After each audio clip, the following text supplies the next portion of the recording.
वन्दे वाञ्छितलाभाय चन्द्रार्धकृतशेखरम् जपमाला कमण्डलुधर ब्रह्मचारिणी शुभम् गौरवर्णा स्वाधिष्ठान स्थिता द्वितीयदुर्गा त्रिनेत्रां धवलपरिधाना ब्रह्मरूपा पुष्पलङ्कारभूषितां परमं वन्दना पल्लवाराधरां कान्तकपोलापीं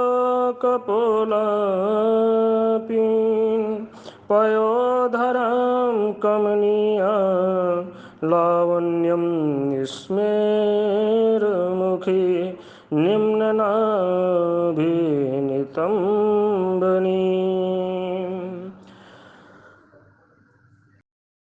ॐ दधानाकरपद्माभ्याम् अक्षमालाकमण्डलु देवी प्रसीदतु मयि ब्रह्मचारिण्यनुत्तमा।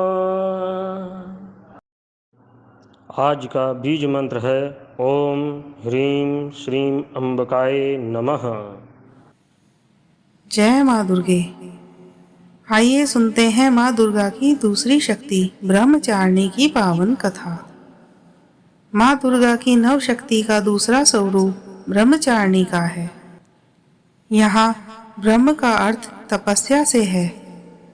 माँ दुर्गा का यह स्वरूप भक्तों और सिद्धों को अनंत फल देने वाला है।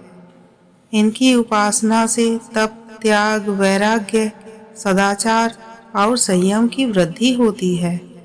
ब्रह्मचारिणी का अर्थ तप की चारिणी यानी तप का आचरण करने वाली। देवी का यह रूप पूर्ण, ज्योतिर्मय और अनंत भव्य है। इस देवी के दाएं हाथ में जप की माला है और बाएं हाथ में यह कमंडल धारण किए हैं।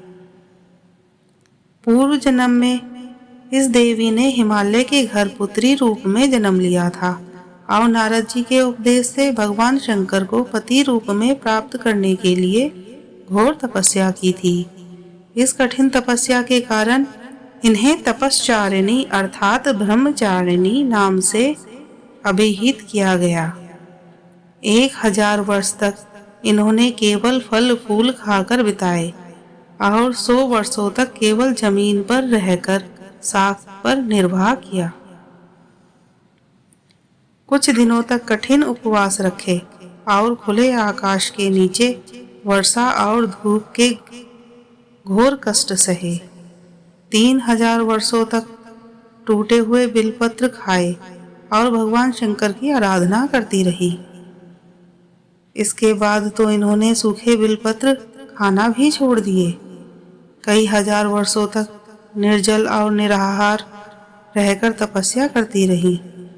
पत्तों को खाना छोड़ देने के कारण ही इनका नाम अपर्णा पड़ गया। कठिन तपस्या के कारण देवी का शरीर एकदम क्षीण हो गया। देवता, ऋषि, सिद्धगण, मुनि सभी ने ब्रह्मचारिणी की तपस्या को अभूतपूर्व पुण्यकृत बताया, सराहना की और कहा, हे देवी, आज तक किसी ने इस तरह की कठोर तपस्या नहीं की। यह तुम ही से ही संभव थी। तुम्हारी मनोकामना परिपूर्ण होंगी और भगवान चंद्रमौली शिवजी तुम्हें पति रूप में प्राप्त होंगे। अब तपस्या छोड़कर घर लौट जाओ। जल्द ही तुम्हारे पिता तुम्हें बुलाने आ रहे हैं। इस देवी की कथा का सार यह है कि जीवन में कठिन संघर्षों में भी मन विचलित नहीं होना चाहिए। माँ ब्रह्मचारिणी देवी की कृपा से सर्व सिद्धि प्राप्त होती है। माँ दुर्गा के दूसरे दिन देवी के इस रूप की उपासना की जाती है। बोलो सांचे दरबार की जय।